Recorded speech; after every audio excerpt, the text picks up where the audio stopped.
Hello, this is Mike Hautsager, the producer of the Phil Schneider CD, and I have with me today Mr. Al Bielek.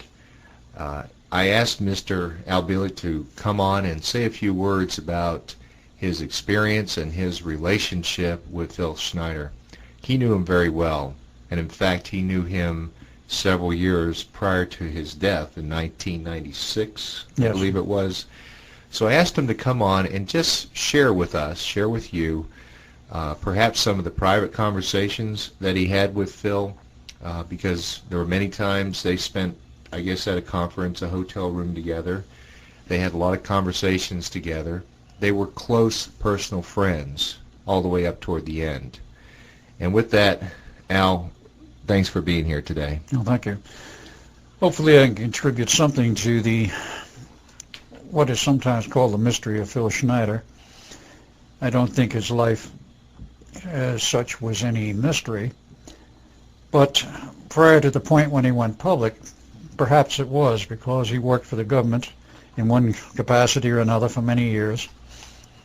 He was both at the Skunk Works and what was called the Skunk Works in Burbank, California. He was at Edwards Air Force Base. He worked all over the country and eventually all over the world on underground bases. Told me many stories regarding those. Of course, his involvement with the Dulce wars, as they were sometimes called, against the aliens. He was one of the very few survivors, and the one which was so disastrous. All of these things, of course, I did not know about him.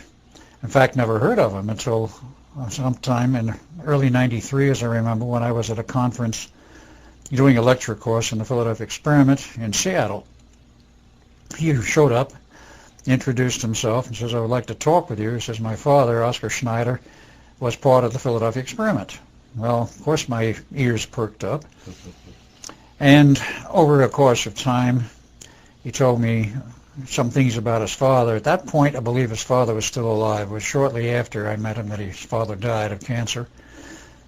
But his father had been basically a captain in the United States Navy Medical Corps and was the chief medical officer for the Philadelphia Experiment and other things afterwards.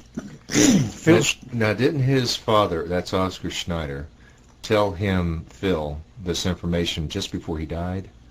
Yes.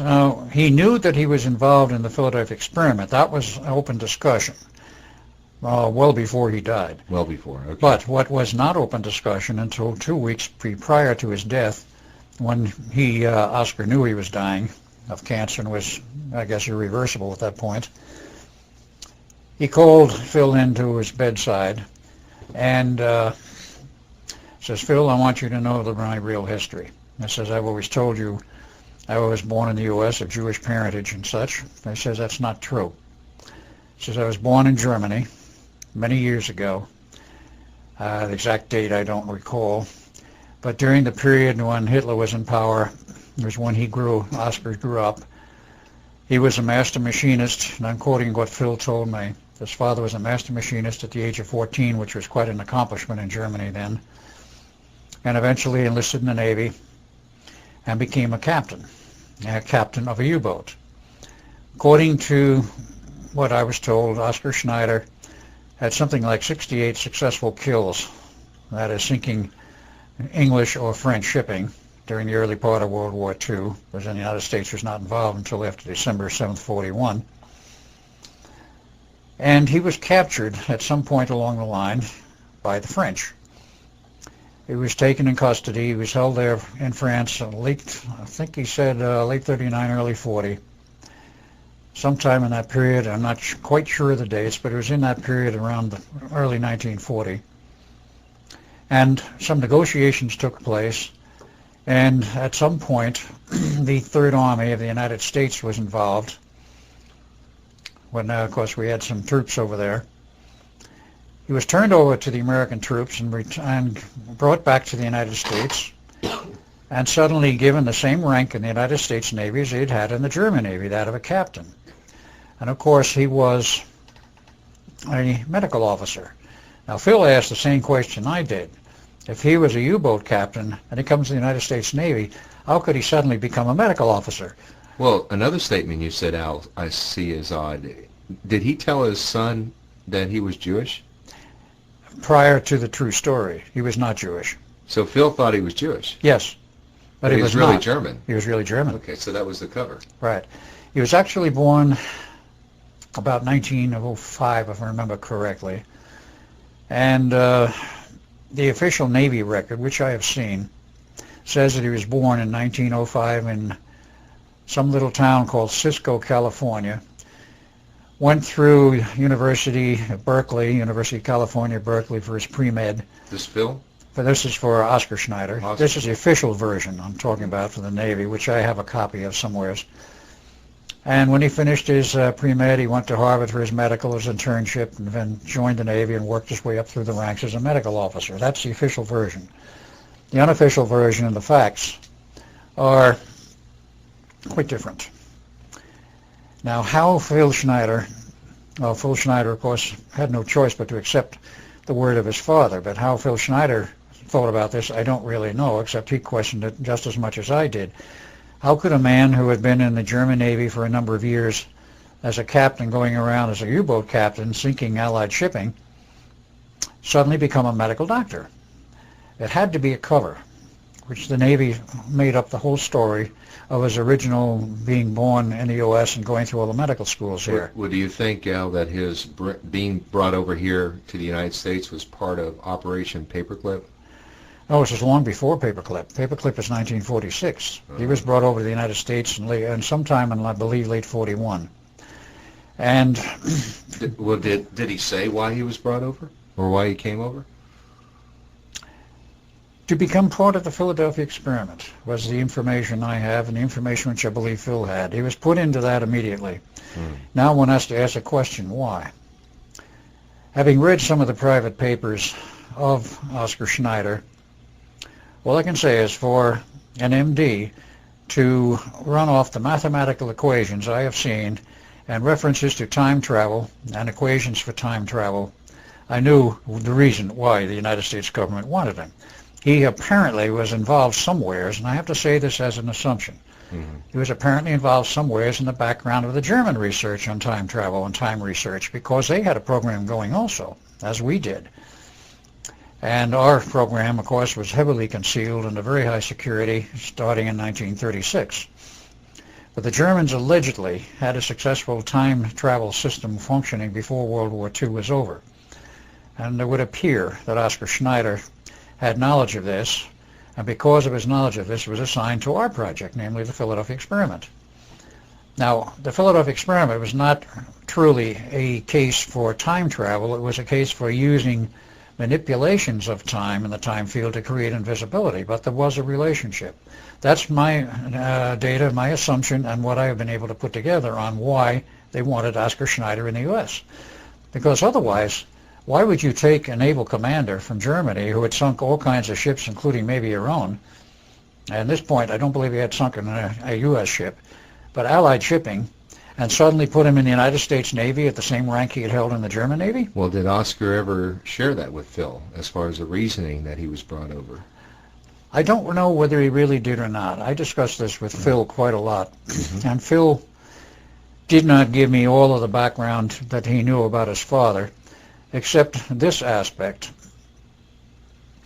There might have been a connection between Oscar Schneider coming to the United States and my father. My real father, as Edward Cameron. My father was Alexander Duncan Cameron Sr., who was involved in government intelligence from the time he left the Navy in 1929 through the period of 46 when he was heavily involved in Operation Paperclip.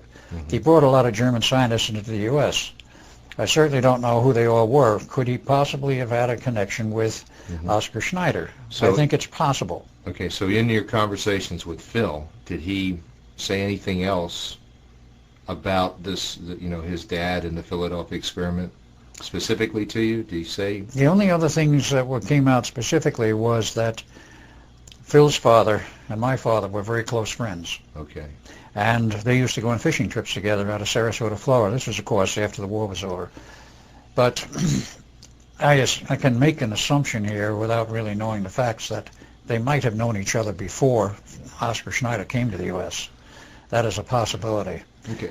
So that was the link, I guess. That was the reason why Phil Schneider came to you in the first place. He came to me in the first place because he knew that I was involved in the Philadelphia experiment. He knew his father was involved And he in wanted it. to close the And he loop. wanted to tell me about it and Okay. discuss various things. So from that point, did you two become close friends? Yes, we did. Immediately? We became casual friends at first. Mhm.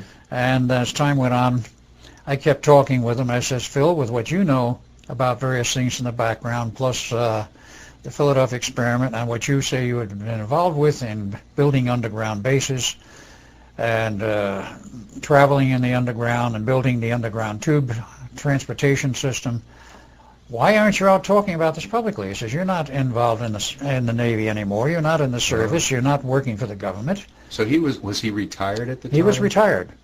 He actually was retired in the sense that he retired himself. He was not formally retired. He walked out on the government. He walked out on the NATO position. Mm-hmm. And the reasons for that he gave me very specifically. And in terms of the background of Phil, this might prove very interesting. Phil, in his own way, worked his way up through the ranks as a geologist and became involved with building underground bases and the tube system for the underground transportation system, and eventually graduated into a NATO position.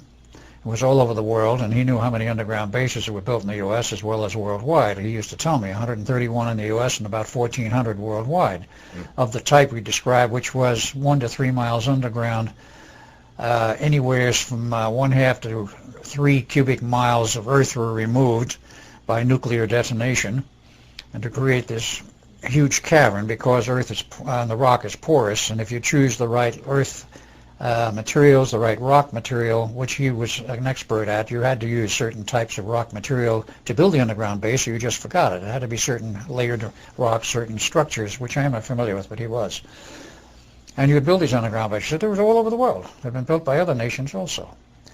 And part of this led into his NATO operations, but the thing where he left was most interesting. He was online for, and I said 2.5, 3 years retirement for NATO, formal retirement, with his salary at that time in NATO had gone up to something like $500,000 a year. This is a salary. Wow. And his retirement was slated to be $1 million per year retirement. He was an extremely important person at a very high level, had high-level clearances. But he said what changed his mind, and he decided to walk out on everything, was the fact that he was invited to attend some UN meetings, the very classified ones, which were not held in New York at the UN terminal and the UN buildings, but in a deep underground military base. And they said there was a facility which had all of the layout exactly like they have in the UN headquarters in New York, underground in this base. He never told me where it was.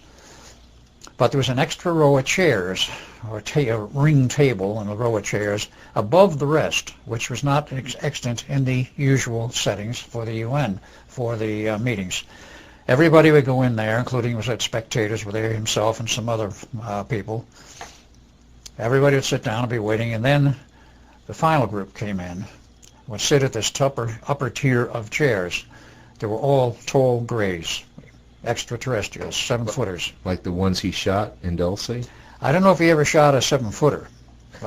He didn't tell me particularly whether it was a 7-footer or not, but he said the ones that came in on the UN meeting were the 7-footers, and they dictated policy to the United Nations. He attended not one but 2 meetings of this type, and he says after the second meeting, he says, I am working for the wrong people.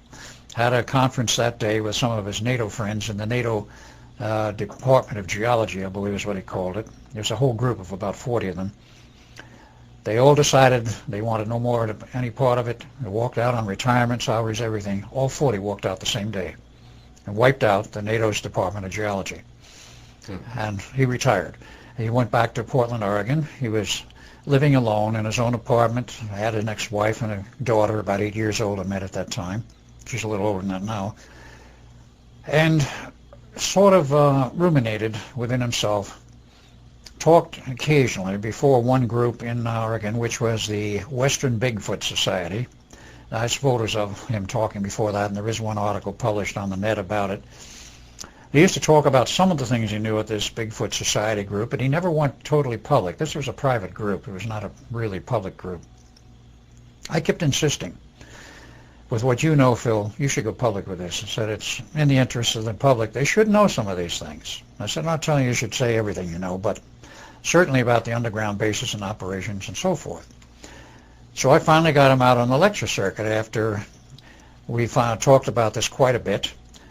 The first attempt at a lecture, which was successful so far as the lecture was concerned, but in terms of videotaping, it was a failure, and that was on 7th of May, 1995, in Las Vegas, Nevada. Was that his first lecture? That was the first one public of this nature. Okay. It's not the first lecture he ever did. Yeah, because he mentions that he did like 30 or 40 lectures. He did a total that year of about 30 or 40. He made some prior to that, and again with the Bigfoot Society and the small groups in the Portland area. So this was in Las Vegas on 7th of May. The next day we were slated, the 8th of May, to talk up in the Coeur d'Alene area of Idaho. So was it 94 that he decided to go public? It was early 95. I kept twisting. It was early 95. I kept twisting his arm, and he finally decided, all right, we'll try it. Yeah. The first one that was recorded successfully was the one outside of Coeur d'Alene. I think it was Post Falls, Idaho. Mm-hmm. That was on the 8th of May. Then there was the August one in Denver at the Dean Stonier's conference, Global Sciences, and he did a workshop for about 2 hours. September, for the preparedness show in Seattle. November, another preparedness show in, not Seattle, it was elsewhere, I think Denver. And that was the last of the public series which were recorded. In between this, of course, he had many other lectures. He knew a great deal about the Kobe, Japan earthquake, which is what it was formerly called. Oh, and many others, too. Yeah, but he knew a great deal about those. He knew a great deal about the earth faults. He used to tell me about them. The earth faults? Earth faults all over the U.S. He knew all about them. Faults, yeah, the fault lines. And the Denver was relatively safe, but he said if you go west into some of these so-called secluded areas for survival, he says they've got fault lines running right through them.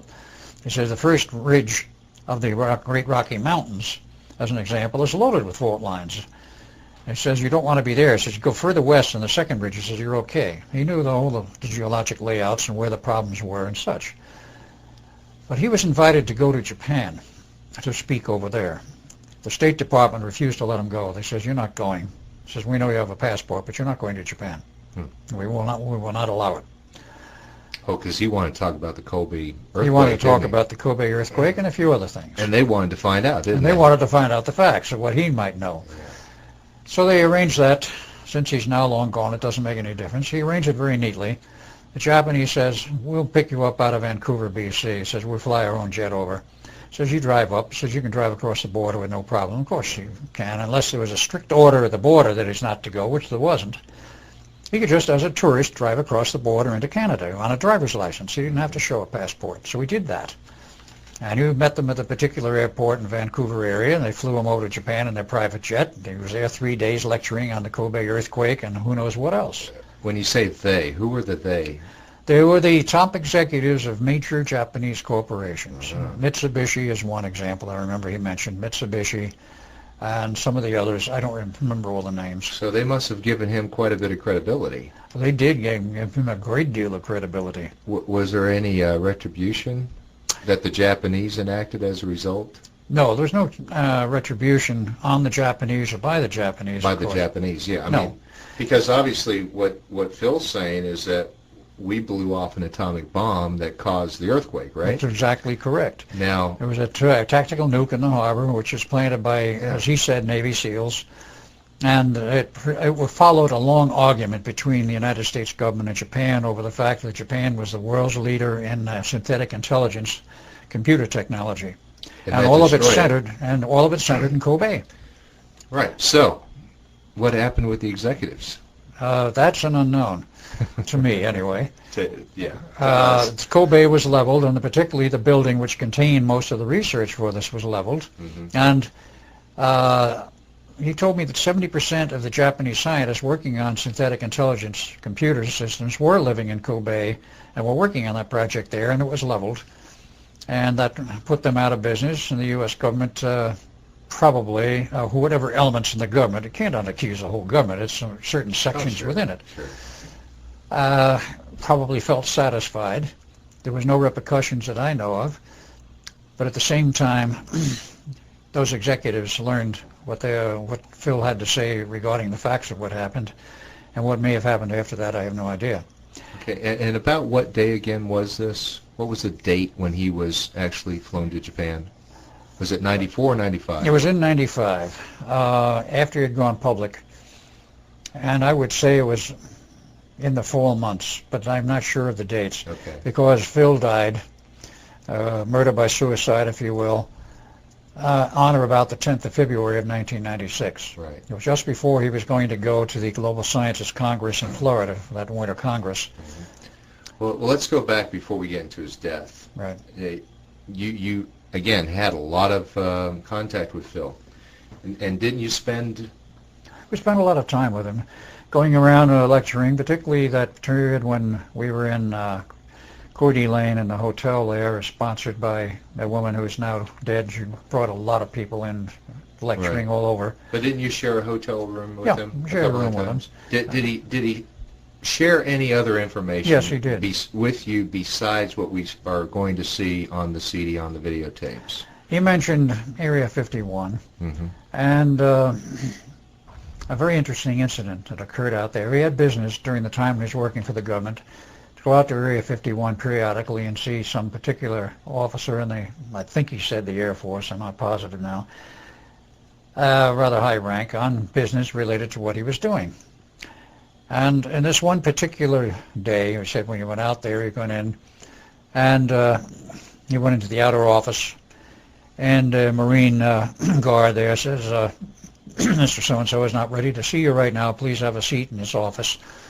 Oh, and by the way, just keep your eyes straight ahead. Don't look from side to side, and when he's ready, he will call you. Of course, tell that to Phil, and he's going to have other ideas. What is it they don't want me to see? Mm-hmm. So he let his eyes wander, and he saw a window, probably one of those slanting windows, where he could see through partially. It was a dark-colored glass. He could see through partially and see that there was somebody behind that glass. Eventually, he got to talk with the person he was to meet and talk with, what his business was and so on. He took care of that, and then he asked the guy, he says, there's a smoked glass window out there on the other side of your office. What's this all about? He said, oh, that's one of our guests. I said, one of your guests? What do you mean? He says, one of the guests of the government. And what do you mean, guests of the government? He says, oh, that's one of the aliens we keep around. Aliens? Yes. What do you mean? He says, well, we have a few guests, you know, from the UFOs that have come down and so forth. He said, we got a reptilian in there. He says, we've had him here for months. We've been trying to get him to talk. We can't. He says, he won't talk with anyone. Mm. So Phil looks at the officer and he says, why don't you let me try? The guy looks at Phil and says, you? He says, what makes you think he'll talk with you? He says, I don't know. Why don't you give it a try? He says, well, everybody else has failed. Why not? Mm. So he was prepared for this. He said, this is a special room. It's got special atmospheric mixture for him and a temperature of 123 degrees F. You have to go in a suit, an air-conditioned suit and so forth. Mm. And you have microphones and speak and all of the appropriate. And you're saying the reptilians can't live in this atmosphere? Oh, they can. But this guy was being kept in the atmosphere which was more normal to what he was experiencing, would normally experience. They kept him in an atmosphere which was essentially the same as his home atmosphere. And where was his home? That was not mentioned to me. Okay. So Phil went in there, and he said he was in there 20 minutes, 30 minutes. This guy, when I say guy, I assume it was a male, started coming out with a bunch of pips and squeaks and high-pitched sounds. Now, being that this creature was about 6 foot tall, one would expect a lower voice. But if you have some rare gas mixtures, such as argon, helium, whatever, it's common knowledge, of course, if you put a human in a high helium mixture, they sound funny. They sound funny. Their voice goes up in frequency because the propagation rate through the gas is a much higher rate than normal air. So is that the problem? That was apparent part of the problem. Mm-hmm.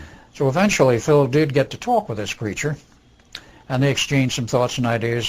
He was trying to speak in English, but it didn't come out very well. Because of the gas in the room. Because of the gas and so forth. Perhaps he didn't know the language that well. I do not know the reasons. So but eventually talked with him. Okay, so Phil actually got them to change the gas? I don't know whether they did that or not. Okay. But in any case, Phil reported back to the officer later. He says, yeah, I got this guy to talk and such and such and such.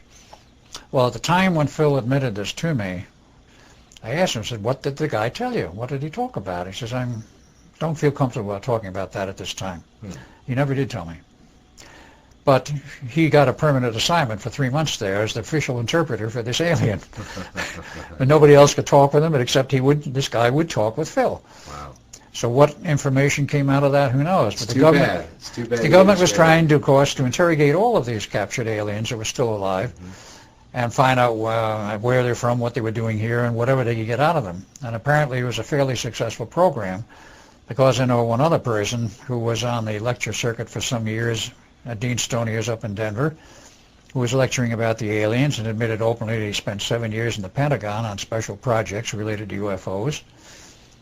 I happened to wander in on his lecture was going, because he had the door open, and I looked on the podium. He had notes on the podium. This is a friend of mine. I'm not talking about Phil. I'm talking about somebody else later. And all alien text. I looked at this alien text, and I says to my friend, I didn't know you could read this stuff. He looked at me and says, what do you think I did for 7 years in the Pentagon? And I said, oh. Who is this? I don't know if I should mention his name. I know who he is and all that, but he's now out of the circuit. But was he a speaker? He was the speaker. He was the speaker. Well, then it'd be public information. Basically, yeah. He was the nephew of a famous admiral who went to the South Pole back in 1947, Admiral Byrd. This was Admiral Byrd's nephew. His name at the moment escapes me, but it can be traced. Okay. But in any case, I found that curious because here was more evidence of alien language text. There has been a great deal of communication with aliens by certain elements of our government, the secret government. Right. And Phil was involved with this for some 3 months. Did Phil know who this quote-unquote secret government is? Did he know the people? Because he talks about his security clearance. Yes. I forget the name of it, something 3, that he had this very high-level security clearance. Yeah, this got into an interesting point of contention later, not with between Phil and myself. It was a peculiar clearance, and it was related to one of the gemstones. They had a gemstone level of clearance. There were several levels of gemstones and several numbers, and he had one of these clearances, plus some other level which came out of the Pentagon. And many years after this, after Phil was dead and gone, I was on the one and only time on the program as a talk. The host was the former director of the FBI in Los Angeles, who had me on his talk show, and we got talking about Phil and his level of clearance. Was that Gunderson? Ted Gunderson, okay. Correct. And I mentioned the level of clearance, and one of Ted's friends calls in and talks on the show, introduces himself and says, I don't know if he said former NSA employee or still was NSA, but he says, quote, there's no such level of clearance. I got into quite an argument with this guy, and finally, I was cut off the air. Quite literally, just chopped off. I talked with Phil much later, years later, about this. Why was I cut off the air at that time? He says, I had nothing to do with it. I says, well, who did? He says, I had orders from the program head that runs the program for the station that I was to be cut off of the air. The program's going to cut off the air. Who, Ted said that? Yes, he said that person to me. Wow. So here you were on the air, you're describing Phil's level of security clearance right. by name. Right. And Ted Gunderson, who was the host, told you later he had to cut you off the air. Right. He says it was not my doing. He says I had orders to cut you off. That's so interesting. It's very interesting because... Well, he's the one actually who's involved in that lawsuit with Art Bell right now. Ted Gunderson? Yeah. I didn't know that Ted Gunderson was involved in a lawsuit with him. Yeah, he's the one. I know we're sort of veering off a little bit, but that's... I know somebody else was in a lawsuit with Art Bell for 2 years, and finally that that broke off, and that's the guy who was the founder of reverse speech, so-called. David Oates. David Oates. No, just to let all of you guys know, it was there was this on the radio, this insinuation on Gunderson's program that Art Bell was a child molester. A pedophile. Pedophile, right. I remember those charges, but I never That knew was who, on his radio program. I never knew who made those charges. I did not know that Ted Gunderson had made them. Well, in reality, he didn't. He did not. He did not make those. But somehow Art Bell thought he did, or was told that there's he a did. mystery behind all Yes, there is some mystery involved in Yeah. this whole thing. Yeah. It became quite a problem with Art Bell. He went off the air twice because of he's now back on, but Back on. it was basically because of family problems involving his son. Well, it's I just watched his tape, so it's an interesting story. Yeah. But let's get back to Phil Schneider. Right. And the reason why people are listening to this is they want to get the rest of the story. Yes. So what else did he share with you? He mentioned the fact that he had been in Europe and in Russia, and though he claims he never rode on these underground railroad systems, he helped build them. And he says, among other things that he was aware of, was the huge pile of UFOs, of wrecked ones that we had, and that we were shooting down UFOs at the rate of approximately 7 a month. And Did he see these piles of UFOs? yes, he did personally. And where were they? He didn't specifically state where in the U.S., other than there was more than one. There were several piles of them. But he said while he was in Russia on NATO business, he looked into the matter over there, and he said they had football fields. He said fields full of junk UFOs covered 2 football fields. I said they were shooting them down at the rate of about 1 a day. And I said, well, what about the occupants? He says, I don't know what happened to any of the occupants. But he said the orders have been out for quite some time. This would mean prior to 95. That anyone who comes in to the Earth closer than, as I was told, a 250-mile periphery above the surface of the Earth, a 250-mile zone, safe zone for us, any closer than 250 miles above the surface of the Earth, they'd be shot down no matter who they were, friend or foe. They had to have clearance to come in closer, no matter who they were. Well, see, I would say, the listener would say, if these guys, these UFOs, these extraterrestrials, had the capability to do space travel, couldn't they counter our defensive measures? Not what we have now.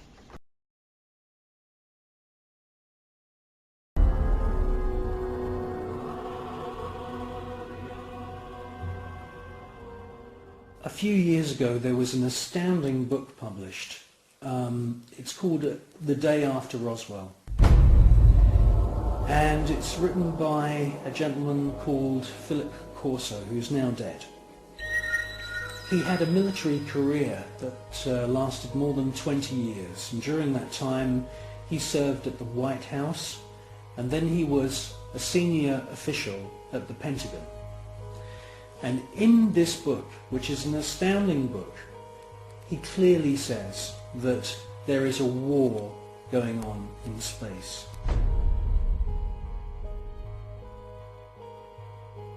In other words, NASA and the American military have designed weapons. He says in his book that some of the weapons are based on patents of the genius inventor Nikola Tesla. Philip Corso tells us that there are plasma beam weapons being used against these UFOs, and that sometimes these UFOs are hit.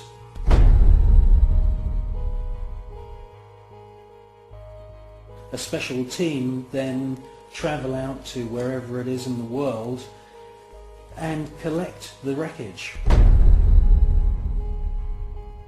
Now from the wreckage they back engineer any useful technology. In his book he clearly states that microchips, semiconductors, fiber optics, lasers, many other new metal alloys have all been back engineered from wreckage which they've collected from UFOs which have been shot down by the American government. Now, we have particle beam weapon systems a la Tesla, but of course vastly beyond what even Tesla dreamed of in terms of power. They now are so powerful that much of the research was done at Montauk Point in conjunction with the Montauk Project. But quite aside from that, we have them all over the planet now. There's some 36 major high-powered ones from what I understand. And the power level is now to the point with one of the newer ones, which is a twin beam, particle beam, which is transmitted as a scalar transmission system. And if you know anything about scalar theory, which maybe some of your listeners will, if you cross two scalar beams so they cross each other, you manifest a strict electromagnetic beam with all of its manifestations at that crossover point. So what they do is they aim two of these particle beams in the scalar mode out into space wherever they want to, and when they want it to, let's say, produce a physical manifestation such as converging on a UFO and blowing it out of the sky, they will focus it that way. Now, it will take a bit of power to do this. The power now is up into the terawatts region. It has gone from megawatts to gigawatts. It's now up to terawatts. And the last piece of information I had on this was that we have been using the moons of Jupiter for a shooting gallery for practice with the particle beam, the newest one from Earth. The tunnel for these have to be optically aligned, laser aligned, and so forth. 300 miles long? Deep, you mean? No, 300 miles long for the system, well under the Earth, in the middle of the U.S. somewheres. And, of course, now how they reflect the energy out and how they focus it, I do not know. But you think that's what they're using to get that these? Is what they're using to bore a hole or blow a hole through one of the moons of Jupiter, 25 miles in diameter from Earth. I think that will take care of any UFO that's out there, including in the Jupiter orbit. Well, of course, you know, half the people listening to this are going to believe you, and the other half will not. I'm sorry I cannot give my sources of information on that, but I do have some rather good sources. Yeah.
I believe that what we're seeing with the footage from Space Shuttle mission STS-48, that we are seeing several intelligently controlled extraterrestrial craft.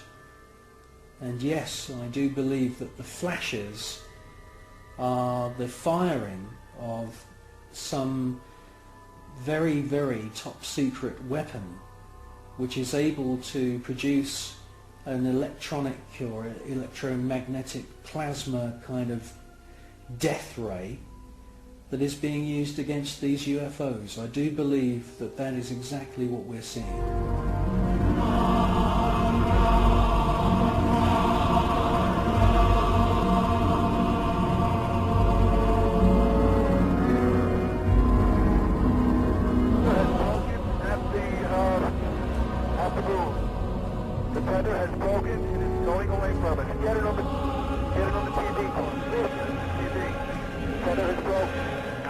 Space Shuttle mission STS-75, the tether incident. A lot has been said about this incident. Personally, I feel that most of the objects that you see are actual individual parts of the tether, just floating around in space, and that they're out of focus. It's a fascinating piece of footage, and I wouldn't be surprised if there weren't, quite a few UFOs coming into the scene to check out our technology, just as the same as they've done many times before. The crew can see the tether and see the satellites. It's beautiful.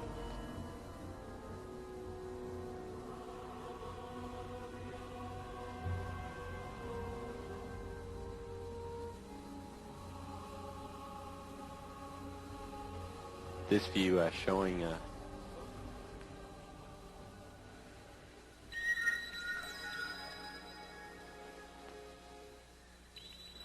the satellite.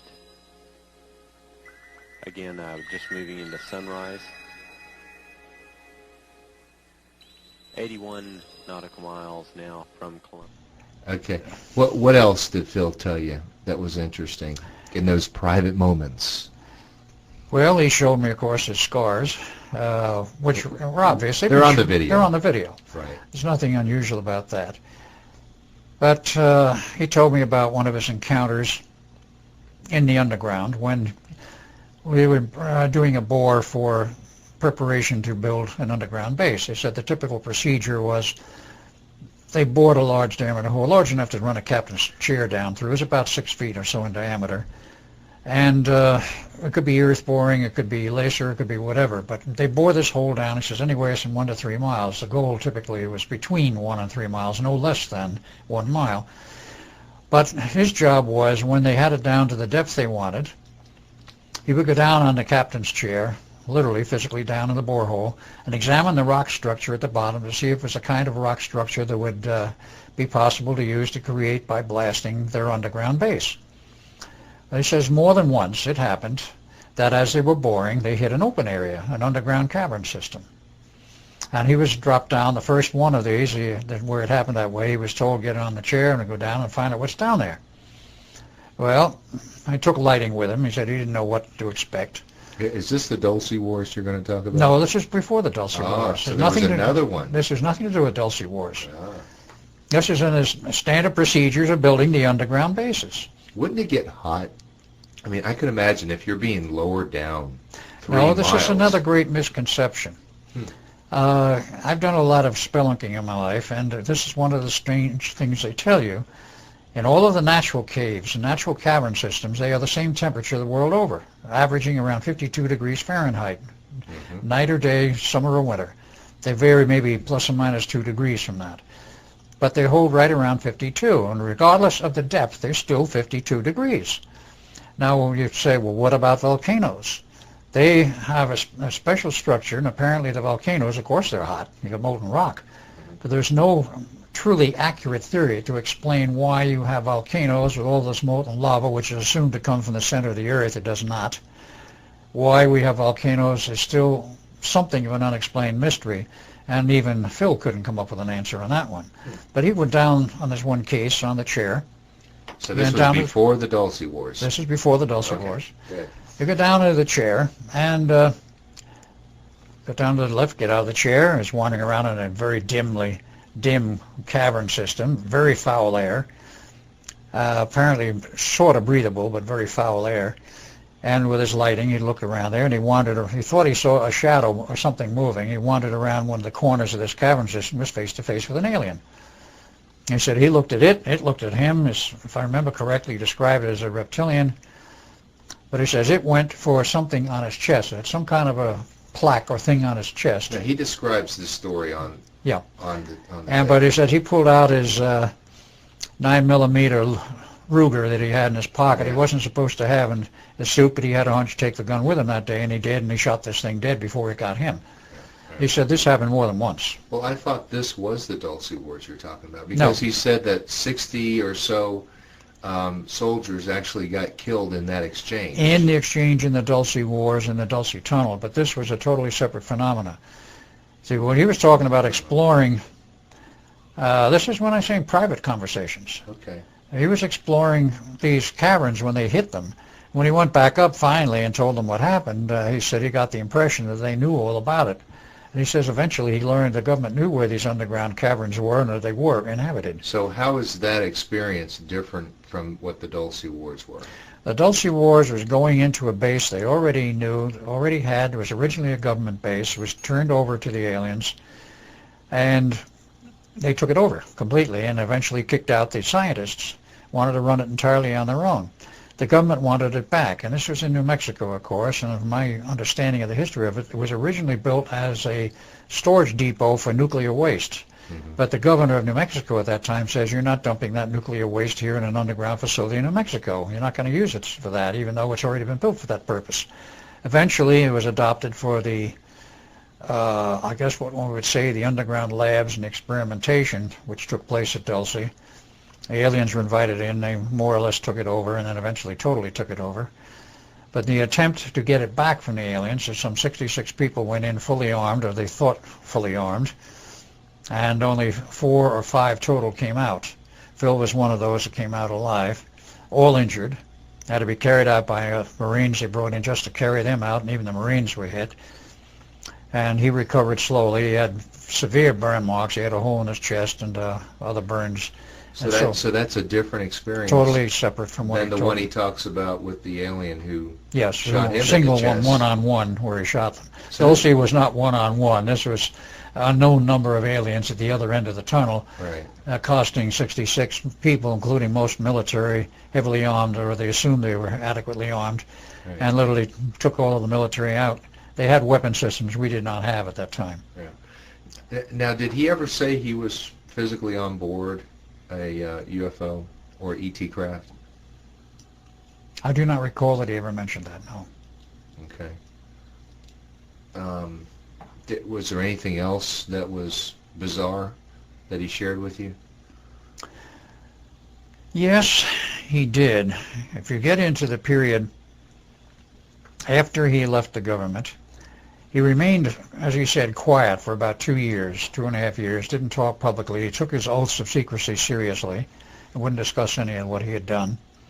But then he started talking a little trial bits, you might call it, trial balloons, at the club that was there, the Western Bigfoot Club. And I talked with him. Eventually he realized that the public should know some of this, so I kept twisting his arm to go public, and he did. During this whole period, he was visited periodically by various people from his old group and from the government, from intelligence. A, we don't like what you're doing. You shouldn't be taking this public. We'll forgive you everything if you just come back and work for us. And he told you that? Yes. Mm-hmm. And he said this went on repeatedly. He says finally, after his trip to Japan, and when he came back, he said some fairly high-level intelligence people came to visit him as an apartment in Oregon, in Portland area, and discussed with him that,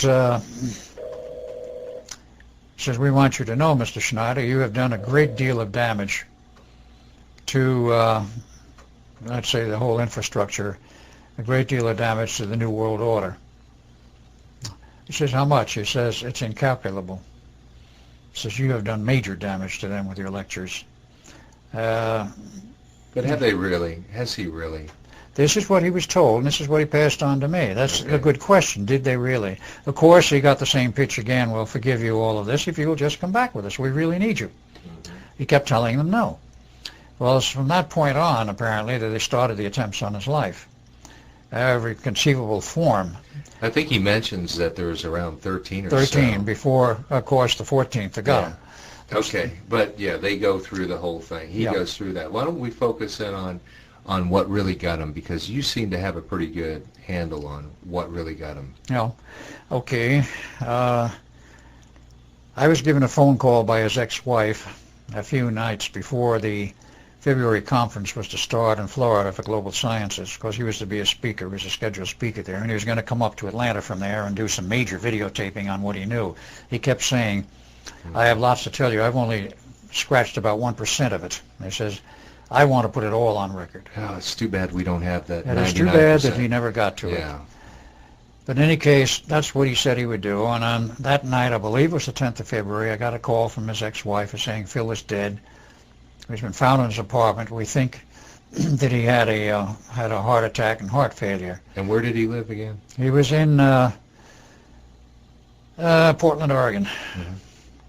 And you were in Atlanta, Georgia at the Yes. time, right? Okay. Well, after the conference was over, of course, I flew up there. Mm-hmm. And she has to go through his apartment and effects. But the story was that basically, to give the initial part of it, basically a group that came to visit him regularly, Jehovah's Witnesses group, he spoke to them about once every 2 weeks. Mm-hmm. He was friendly with them, they were friendly with him, because he was not a highly religious person. He did believe in God, but he was not highly religious in the sense of what persons normally think is highly religious. Really, I watched He the wasn't video, and of his the 3 different videos of him speaking, or 4 actually, and he seems to be religious. Yes, he had basic religious beliefs. Perhaps God-fearing is how I Yes, put it. that would be perhaps the right term. But he was not hooked on any specific religion and all of the tenets of that religion. Okay. But these Jehovah's Witnesses people came to visit him. He talked with them and so forth, and this went on a regular basis. Now, what I was told was that on this particular morning, when it was discovered that he was dead, they came to his apartment, saw his car parked outside, rang the doorbell, got no answer. In the past, they always got an answer. And they went to the management. They said, there's something wrong. Phil's car's here, but he's not answering the door. Mm-hmm. So they said, we'll get a key and we'll go in and look. So they opened the door and looked, and there was his moldering body. It was already decaying. A couple of days, It was right? a couple of days. It was estimated at that point it was 4 days. Moldering on the floor in his bedroom, and nothing but a pair of shorts. His body half under the bed and his head and shoulders propped up on a wheelchair. So he was fairly bloated at the time. He was bloated at the time. Mm-hmm. They assumed that he might have been in his wheelchair and fell out, but that was the initial assumption. So, of course, they called the police. They called the funeral home. They took the body in for the usual treatment for preparation for a funeral. Mm-hmm. And it was then that they found out that there was something a little abnormal. There was a rubber tube wrapped around his neck 3 times and knotted in the back, right back here. And you had to literally remove the bloated folds of flesh to see the tube. The tubing was not available in view otherwise. Now, theoretically, he could have done that to himself, couldn't he? Not hardly, because he had 3 fingers missing from both hands. He had fingers cut off or blown off from various explosive and other things that had happened. He had severe arthritis. He had very strong hands and arms, but he could not manipulate his fingers correctly. So he did not have the ability to tie that rubber hose and knot it. Yeah, he could have wrapped something around his neck and held it this way, but who is going to commit suicide by holding a rubber tube this way? As soon as you relax, the tube lets loose and you breathe again. It was knotted. And, of course, the autopsy performed not by the county coroner, but by a local medic brought in by the police department of Portland. I've read the autopsy. Went through the whole list, and I noticed 2 things. 1, they never did a blood test. 2, they never did a urine test. 3, when they went through the descriptions of the various body parts, when they came to the penis, they said nothing unusual or abnormal. Well, that was the red flag right there. As his ex-wife, who gave me a copy of the autopsy report, said as soon as I read that, I says I knew that either the doctor was totally incompetent or that wasn't Phil's body. I says, why? Because I didn't know at this point what she was referring to and what my friend in Seattle, Washington, he spent a lot of time with, because he was preparing to buy property up in Washington State to carry on with his research, revive his defunct UFO magazine, and so forth, but he had severe, obvious stitching in his penis. He had had a severe infection years before. His wife told me the story. Mm-hmm. And which they had to literally cut it open from one end to the other in order to clean out the infection and then sew it up. And none of that was present. According to the autopsy, none of that was present. But the thing was, everybody had seen the stitches that ever saw him naked, either in a shower or otherwise. Now, I'd seen him naked once, but I didn't take a close look. And it just didn't happen to show, that's all. Yeah. He was not in a position where it would. So I'd never noticed it. But So did his wife actually think that was not the body of Phil Schneider? she raised a serious question that possibly it was not Phil Schneider. But now It probably was, though. she never was allowed to see the body. Really? She is questioned, is this Phil Schneider? She wanted to see the body. They would not allow her to see the body. Why? No reason was ever given. Just know you can't see it. You can't see it, period. Now, other friends of his in the Bigfoot Club and his brother. Did anybody see the body? Oh, yes, his brother did. And other people who knew him well, and they all His said... brother saw the body, but his wife couldn't. Yes. That's interesting, isn't it? That's very interesting, yeah. And they all said, other than his wife, that yes, that was the body of Phil Schneider. So, being it was declared suicide, even though it was obviously not, the coroner said it was suicide. That is, the doctor appointed as coroner. And that was the official version. Now, did you fly up there for his funeral? No, I was not there for his funeral. I came up a little after it. And I met some of the people in the club. I met his ex-wife for the first time, and I was asked to come up literally to go through his personal effects in the apartment. So I did, and a friend from Seattle, I'll use the first name, Mark, and I noticed something rather strange. He had a 4-drawer filing cabinet, a standard office variety.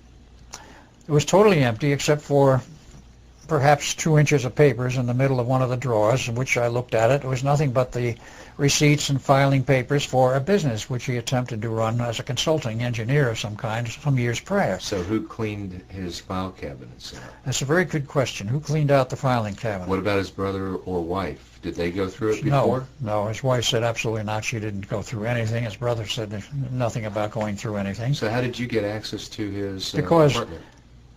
His wife asked me to, because I was known to her. He had discussed me many times with his wife. His wife had a strange view of Phil, in that she considered him as somewhat overly paranoid. And when he was under extreme stress for many of the various things he was involved with, including some of these, as the way she put it, supposed car accidents, of which there were quite a number. These were the attempts on his life. Attempts on his life.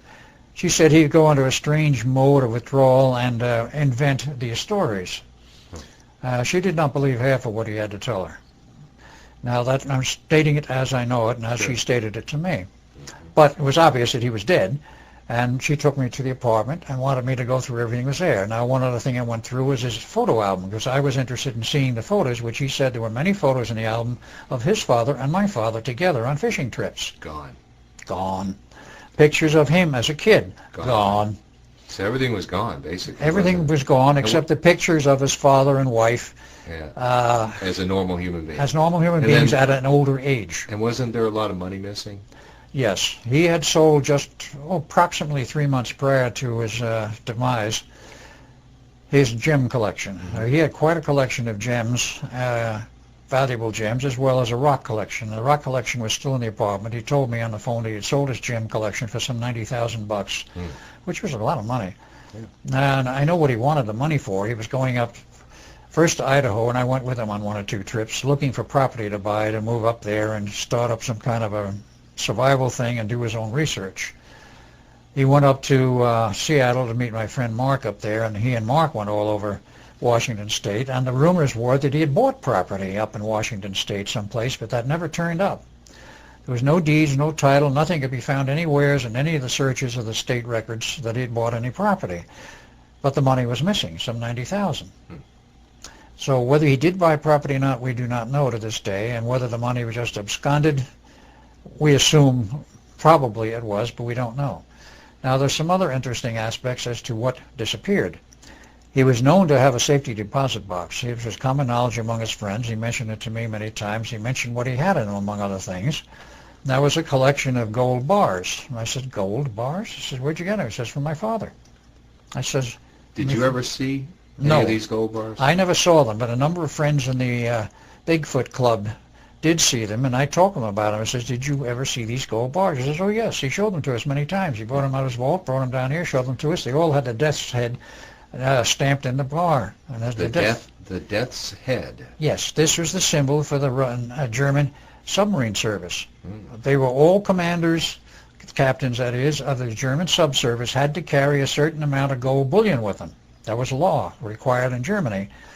In case they got stuck someplace and had to buy their way out, they could always buy their way out with gold if they didn't have any of the local currency. So they all had the gold bullion, and when he left the subservice, somehow he managed to capture this gold and bring some of it with him, which he used to show to Phil, and Phil was going to melt it down into coinage. I do not know if he ever did or not. But I never saw the gold, but he had the safety deposit box. Who knows what else might have been in the box. Did his wife open the box? Did she? The box just plain disappeared. Nobody knew where it was. She didn't know where it was. Oh. Nobody knew except Phil where it was. Phil was a very secretive guy, wasn't he? Very secretive. Yeah. He also had that perhaps contributed to his demise, didn't it? He also had, according to his words, and this is in private discussions again, a lab which he had jointly with somebody else who was a very good engineer scientist, and they were doing some of their own private research on possible time travel, teleportation, whatever. And they said this guy created what he called a miniature version of what is a TV program that shows this rotating wheel and the 2001 film of water, not 2001. No, the I'll think of it in a moment. He built what was apparently a miniature version of this Stargate. Yeah. And I says, you had one functioning? He said, yes. I says, how did it work? He says, I don't know. The other guy knew most of the technology on that. But I says, well, so you had it operating. Was it big? No. He said it was on a tabletop. He says maybe 3 feet in diameter. And what'd you do with it? Well, he says, I thought I'd be brave and I'd try and put my arm through it and see if my arm was all right and where it went. He says, I put my arm through it and I nearly got sucked into it. He says, I was able to hold back. But he says, well, why didn't you try a camera? He says, I did. I says, did you get pictures? He said, yes. He says, I'll show them to you sometime. I never saw them. Wow. This lab, and any reference to it, disappeared. Nobody else seemed to know anything about it, except whoever the second party was, and I never did learn who that was. The lab disappeared. Supposedly he had a complete machine shop somewheres. That just disappeared in the woodwork. Everything disappeared. Including his own records of medical care out of the federal office building and the federal case he was building up in Washington, in Seattle, in the federal courthouse there against someone. Well, you know, during his lectures, he shows all these rare materials or alien materials. Yes. Was all that gone as well? Oh, yes, everything.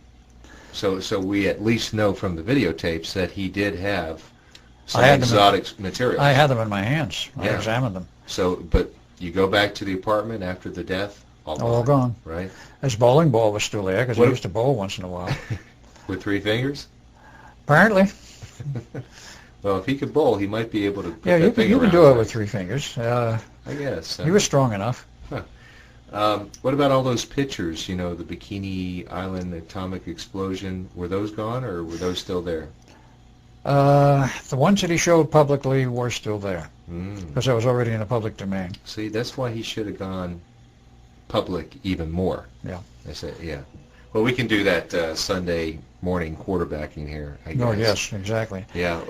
Let's just sort of close this out. I would say a lot of people probably thought he was a bit loony to some degree. That's very easy to say. It's easy. It's because it's easy, right? It's easy to say that because of some of the things he claimed. Right. So, but even his wife, according to your testimony, at times thought he was a little bit off. A little bit off. Okay.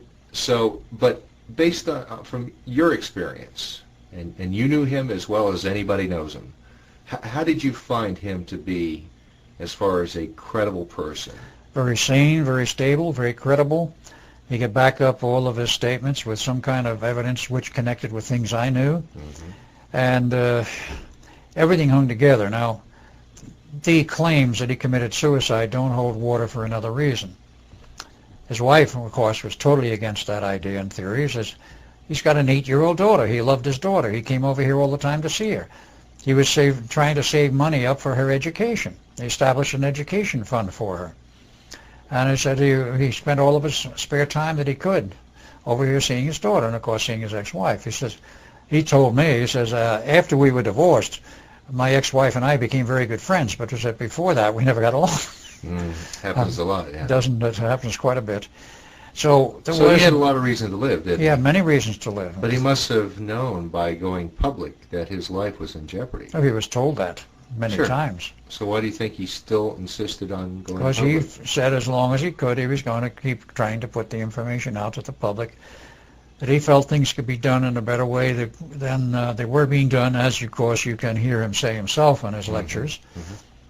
And that all of this cover-up and hiding was totally unnecessary and was wrong, because sooner or later our hand, meaning the government's hand, is going to be forced into admissions under conditions and circumstances which will not be pleasant or desirable. So I guess just in conclusion, given the way he died and given the fact that hardly anything is preserved of Phil Schneider except for these videotapes, really, that's it, and a few of the pictures that you have, probably his cause will not be served as a result of his work. But that's hard to say. Hard to say, but maybe as a result of what you have to say and some of his videos. I might say here, as part of this record, that of course other people have become interested in his history, and there is a book now published entitled The Philadelphia Experiment Murder, which deals with his life and his father's life and the Philadelphia Experiment, published by Sky Books. It's a new book just released this year. And he's mentioned in it? Oh, yeah. Phil is mentioned, and of course, some of the documentation of his father. They pulled in a number of other people. The inimitable Jack Pruitt, who was station master at Montauk, actually came down to New York with his wife from where he lives in New Mexico to see the lady who was doing the interviewing and actually wrote the book. Is that Sheikah? Yes, Sheikah. Sheikah... whatever. Yeah. Oh, she's the one who wrote the book? Yes. Okay. She tried to get him to talk about the Montauk project, but he would not do it in front of his wife. Maybe he wouldn't do it at all. I'm not sure, but I was not. But she met him? Oh, yes, she met him physically. Jack Pruitt? Jack Pruitt, the Jack Pruitt. Wow. He's still alive and well. In fact, to his credit, he was dying of cancer in Los Angeles some 8 years or so ago. I knew about this through his son, Glenn Pruitt, from New York, whom I know, and he was in visiting with Glenn and other family members. But Glenn knew the history to some extent, but he didn't believe it. He says, "You're trying to tell me that my father was the head of the Montauk project?" And I said, "Yes." And Preston said, "Yes." He says, "Well, if I showed you a picture of him, would you identify him if that's the man?" And I said, "Of course, bring us the picture." So Glenn did.